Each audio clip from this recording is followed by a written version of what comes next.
সেমাই তো আমরা অনেকে অনেক রকমভাবেই রান্না করে খেয়ে থাকি।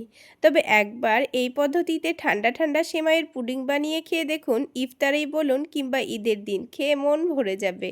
আসসালামু আলাইকুম বন্ধুরা, কিচেন বাঙালিয়ানা চ্যানেলে আপনাদের সবাইকে স্বাগত জানাই।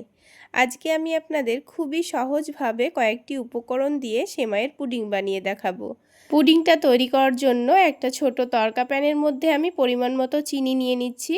প্রথমেই কিন্তু আমাদের ক্যারামেলটা তৈরি করে নিতে হবে। তো গ্যাসের ফ্লেমটা এখন লোতে করে দেব, আর দেখুন আস্তে আস্তে চিনিটা কিন্তু গলতে শুরু করবে। এই পর্যায়ে কিন্তু গ্যাসের ফ্লেমটা বাড়িয়ে একদম রাখা যাবে না, তা না হলে ক্যারামেলটা পুড়ে যাবে, তখন কিন্তু পুডিংটা খেতে তেতো লাগতে পারে। তাই অবশ্যই লক্ষ্য রেখে ক্যারামেলটা তৈরি করে নিতে হবে। গ্যাসের ফ্লেমটা লোতে করে দিয়ে দেখুন কিছুক্ষণের মধ্যেই চিনিটা কিন্তু অনেকটাই গলে গেছে। তো ক্যারামেল কিন্তু আমাদের এখন রেডি হয়ে গেছে। এখন যে পাত্রে পুডিংটা তৈরি করে নেব সেই পাত্রের সাথে সাথেই ঢেলে দেব, দিয়ে এটাকে তাড়াতাড়ি সেট করে নিতে হবে, তা না হলে ঠান্ডা হয়ে গেলে কিন্তু এটা জমে যাবে। তো দেখুন একটা আমি কেক মোল্ডের মধ্যে এটাকে ঢেলে নিয়েছি, তারপর এটাকে এক সাইডে রেখে দেব। আর পুডিংটা তৈরি করে নেওয়ার জন্য আমি এখানে একটা ছোট বাটি মেপে সেমাই নিয়ে নিয়েছি। আপনারা আপনাদের পছন্দ মতো যে কোনো সেমাই নিতে পারেন, তবে যদি ভাজা সেমাই হয় তাহলে এখানে না ভাজলেও হবে। তো আমার এখানে কিন্তু সেমাইটা ভাজা ছিল না, সেই জন্য অল্প একটু ঘি দিয়ে সেমাইটাকে ভেজে নেব। গ্যাসের ফ্লেমটা লোতে করে দিয়ে সেমাইটাকে কিছুক্ষণের জন্য ভেজে নেব। কালারটা একটু চেঞ্জ হয়ে গেলে কিন্তু হয়ে যাবে। তো দেখুন সেমাইটা কিন্তু হালকা গোল্ডেন কালার চলে এসছে। এখন কিন্তু সেমাইটা আমাদের ভাজা হয়ে গেছে। এবার এটাকে এখন সাইডে রেখে দেব। এবার নিয়ে নিচ্ছি একটা মিক্সিং জার, তার মধ্যে দিয়ে দেব দুটো ডিম। ডিমের পরিমাণটা আপনারা চাইলে বাড়িয়েও নিতে পারেন। এবার যে বাটি মেপে আমি সেমাই নিয়েছিলাম সে বাটি মেপেই 3 বাটি মতো দুধ নিয়ে নিচ্ছি। আর দুধটা আগে থেকে জাল করে ঘন করে নিয়েছি। আর দুধটা কিন্তু রুম টেম্পারেচারে থাকায় নিতে হবে, গরম থাকলে হবে না। তার সাথে টেস্ট অনুযায়ী চিনি দিয়ে দিতে হবে। আর দিয়ে দেব 1 টেবিল চামচ মতো কাস্টার্ড পাউডার।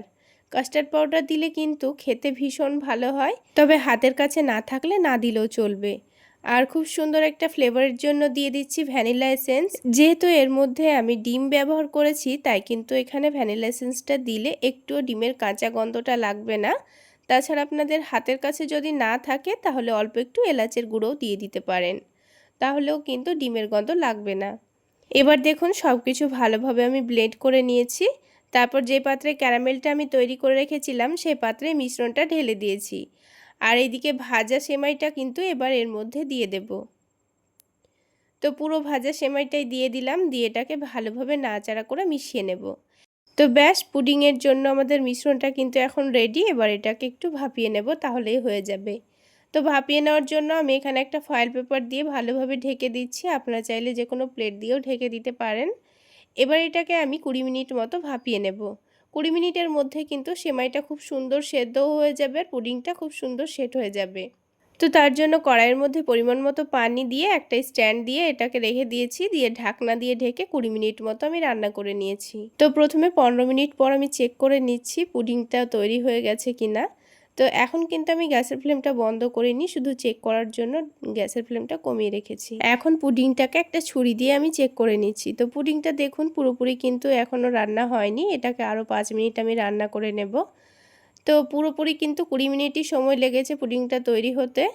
তো পুডিংটা নামিয়ে রেখে হালকা ঠান্ডা করে নেওয়ার পর এটাকে ডিমোল্ড করে নেওয়ার জন্য ছুরি দিয়ে চারি সাইডটা একটু ভালোভাবে ছাড়িয়ে নিচ্ছি। এইভাবে চারিদিকটা ছাড়িয়ে নিলে কিন্তু খুব সুন্দরভাবে এটাকে বার করে নেওয়া যায়। তো দেখুন এক সাইডে একটা প্লেট দিয়ে দিয়েছি, এবার এটাকে আমি ডিমোল্ড করে নেব। তো দেখুন বন্ধুরা কত সহজেই পুডিংটা বার হয়ে গেল। এবার দেখতে দেখুন কতটা লোভনীয় হয়েছে। এখন পুডিংটাকে কিন্তু আমি ফ্রিজে রেখে ঠান্ডা করে নিয়েছি। তারপর এটাকে কেটে আমি পরিবেশন করে নিচ্ছি। তো বন্ধুরা, ইফতারেই হোক কিংবা ঈদের দিন আপনারা একবার হলো আমার রেসিপিটি ফলো করে ঠান্ডা ঠান্ডা এই পুডিংটি বানিয়ে খেয়ে দেখবেন, খেতে ভীষণ মজার হয়। আর বিশেষ করে বাচ্চারা তো এটা খুবই মজা করে খাবে। একবার হলো বানিয়ে খেয়ে দেখবেন, খেতে ভীষণ ভালো লাগে। তাহলে বন্ধুরা আজকে এই পর্যন্তই। সকলে অনেক বেশি ভালো থাকবেন, সুস্থ থাকবেন।